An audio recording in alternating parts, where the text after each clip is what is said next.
Mumbai Indians से लेकर KKR, Sunrisers Hyderabad से लेकर आरसीबी तक जितनी भी टीमें हैं, सारी टीमों को लेकर उत्तर दक्षिण पूरब पश्चिम हमने प्लेइंग 11 बनाई। लेकिन हमको लगा कि प्लेइंग 11 के साथ साथ एक इंजर्ड 11 बना ले। हाँ, मतलब क्योंकि खिलाड़ी बहुत बाहर हो रहे हैं, खिलाड़ी बाहर भी हो रहे हैं और खिलाड़ी नाम भी ले रहे हैं। जैसे बेन डकेट ने आईपीएल 2026 से नाम वापस ले लिया। मेरे को थोड़ा हैरानी हुआ क्योंकि केएल राहुल के साथ मैं उनको ओपन करवा रहा था। हालांकि मेरे पास निशंका भी बैकअप में थे, अभिषेक पोराल भी थे और पृथ्वी शॉ भी थे, साथ में साथ करुण नायर भी थे जो ओपनिंग कर सकते थे। बट बेन डकेट ने जब 3 साल बैन झेलने का मन बना लिया तो मेरे जहन में सवाल आया कि भाई साहब, कौन कौन से खिलाड़ी जो बाहर हुए हैं और क्या इन खिलाड़ियों की कमी आईपीएल में खलेगी। पहला नाम जो है वो है हर्षित राणा का। हर्षित राणा घुटने की सर्जरी हुई है, केकेआर के प्राइम बॉलर रहे हैं और ये साल उनके लिए बहुत डिसअपॉइंटिंग रहा क्योंकि बहुत अच्छे खिलाड़ी हैं, जबरदस्त बॉलर हैं, बैटिंग अच्छी करते हैं, लेकिन अब वो बाहर है, वो टीम का हिस्सा नहीं है और ये सीजन उनके बिना केकेआर को बहुत भारी पड़ना क्योंकि केकेआर में बॉलर ही खत्म हो गए। हाँ, जैसे आकाशदीप का नाम था, मुझे लग रहा था शायद उनको भी खेलने का मौका मिलेगा, लेकिन वो भी गायब है। आकाशदीप की जगह सौरभ दुबे को रिप्लेसमेंट के तौर पर फिलहाल बुलाया गया है। लोअर बैक स्ट्रेस इंजरी जो है वो इनकी हो गई है। इंजरी जो है वो सारी टीमों में गई है बड़ी डेमोक्रेटिक तरीके से। जैसे सीएसके में मुझे नाथन एलिस जो है वो बहुत अच्छे लग रहे थे, मुझे लग रहा था कि शायद वो बहुत ज़बरदस्त खेलेंगे, लेकिन नाथन एलिस को हैमस्ट्रिंग की इंजरी हुई है और ये इंजरी सीरियस कंसर्न हो गई है। नाथन एलिस का बाहर जाना सीएसके के लिए बहुत बहुत बहुत बड़ा झटका है। स्पेंसर जॉनसन क्या वो कमी पूरी कर पाएंगे, देखने वाली बात होगी, लेकिन स्पेंसर जॉनसन है, बर्गर कोई एक उनके पास है। बट नाथन एलिस अच्छे बॉलर, ऑस्ट्रेलिया के अच्छे बॉलर है, वो बाहर हो गए। सैम करन जो है वो आरआर गए थे सीएसके से, संजू सैमसन के बदले रिप्लेस किया गया था, लेकिन वो भी बाहर हो गए हैं और अब उनकी जगह पर दशुन सनका जो हैं उन्हें लाया गया है। पीएसएल को धप्पा मार के वो आईपीएल में खेलने आ रहे हैं और सैम करन इस बार आरआर का हिस्सा होंगे।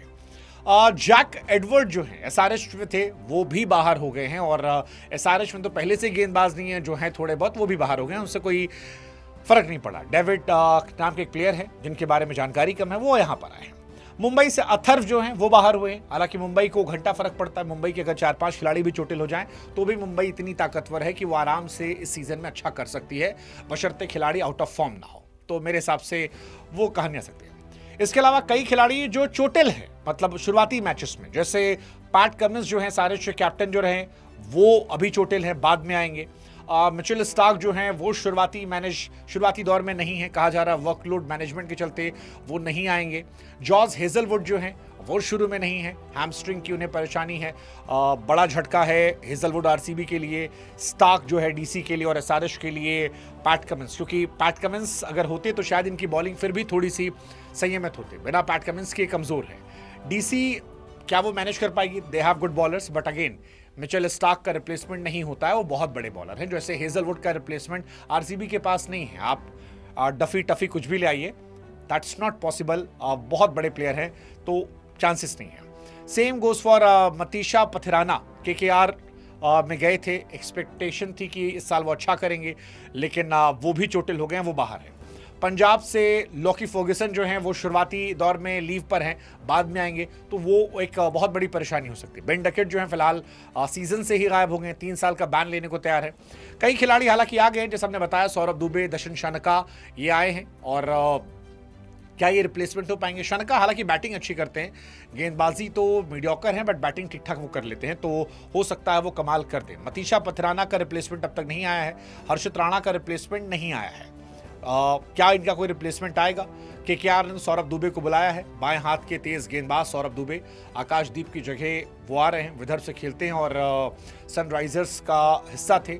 अब तक डेब्यू नहीं किया है, लेकिन एक टैलेंटेड बॉलर बताया जा रहा है कि गेंद स्विंग कराते हैं, अच्छी उछाल है और राहुल द्रविड़ के साथ बांग्लादेश दौरे पर उन्हें करीब से देखा गया था, तब वो इमर्जिंग एशिया कप टीम में थे। हालांकि मिनी ऑक्शन में वो अनसोल्ड थे, 30 लाख की बेस प्राइस थी, लेकिन अवेलेबल प्लेयर में वो थे और इसी वजह से उन्हें यहां पर चुन लिया गया।